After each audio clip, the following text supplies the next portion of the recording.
છું તો શાંતિપૂર્વક સાંભળવા મારી નમ્ર પોતાનું લોહી રેડી જે તિરંગાને બચાવે છે અને પોતાનું લોહી રેડી જે તિરંગાને બચાવે છે ધન્ય છે એવા હરેક શહીદને જે આપણા ધબકારા માટે પોતાના ધબકારા ગુમાવે છે। માનનીય મુખ્ય અતિથિ આદરણીય આચાર્ય શ્રી શિક્ષકગણ વડીલો ગ્રામજનો તેમજ મારી સાથે અભ્યાસ કરતા વાલા વિદ્યાર્થી મિત્રોને ડોડિયા પ્રિન્સના નમસ્કાર। આજે 26મી જાન્યુઆરી છે, આપણા ભારત દેશનો ગણતંત્ર દિવસ છે। આ પાવન અવસર પર આપ સૌને ગણતંત્ર દિવસની મારી ખૂબ શુભકામનાઓ। આપણો દેશ 15મી ઓગસ્ટ 1947માં આઝાદ થયો હતો, પરંતુ 26મી જાન્યુઆરી 1950માં આપણું સંવિધાન થયું હતું। આ દિવસે આપણો રાષ્ટ્ર દેશ પૂર્ણ ગણતંત્ર બન્યો હતો।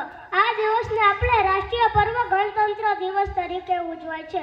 ભારતરત્ન ડોક્ટર બાબા સાહેબ આંબેડકરજી આપણા ભારત દેશના સંવિધાન જનક છે।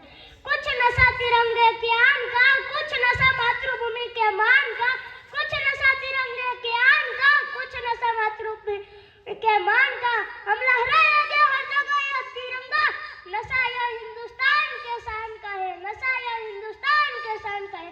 अस्तु, जय हिंद, जय भारत।